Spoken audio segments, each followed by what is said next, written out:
I'm Chris Pearce, 32. I'm a lung cancer survivor, a pelvic tumour survivor, and I'm competing at Pure Elite bodybuilding show in April this year.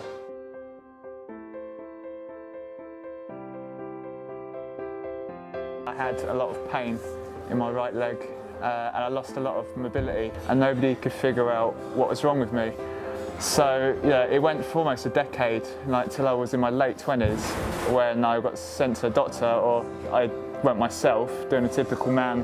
I didn't go until it was too late, and I had a series of scans on my back, and it turned out I had a tumour the size of a grapefruit in the right side of my pelvis, and secondary to that, they also found a tumour in my left lung, which was small, but it was metastatic, which means it spreads, so that was also found at the same time.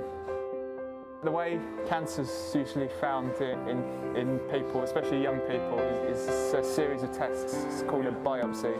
So what they do is they take a sample of your tumour via a local anaesthetic or a general anaesthetic, and then they send it to the labs, and then they can kind of discover the cellular content of it, whether it's benign, which means it's just a mass and it's not cancerous, or whether it's malignant, which means it is cancerous and it can spread. So the one I had in my pelvis, that was benign. It took quite a few tests to find that, but the one in my lung, they took it out in one go, and that was a malignant cancer.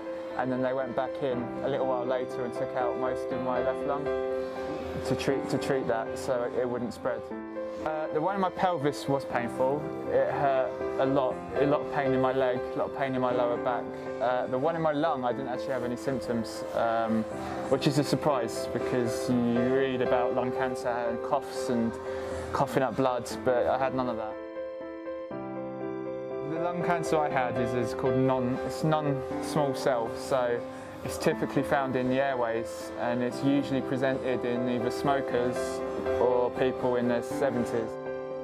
So I was pretty unlucky with that, I think. So yeah, it was very unusual, and I remain in like the 1% of that demographic. There's not many other people in this country who are my age who had lung cancer.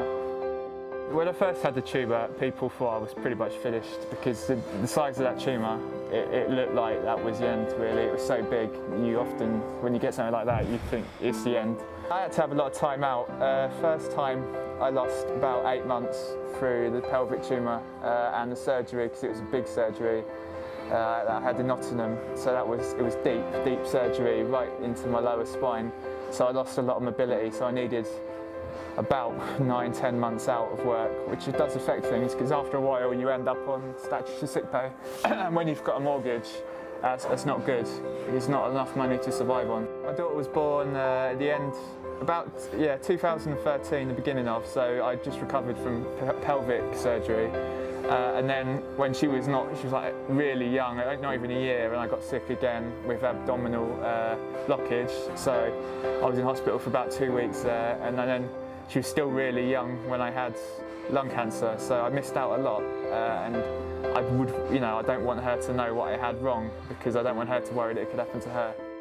It's not easy trying to raise a small family and provide for that family while you're poorly. It doesn't work. It doesn't work for me or for them. Being in shape definitely gives you a chance to get better quicker, and you feel more motivated to get out and about and start running and eating properly, and your body recovers quicker.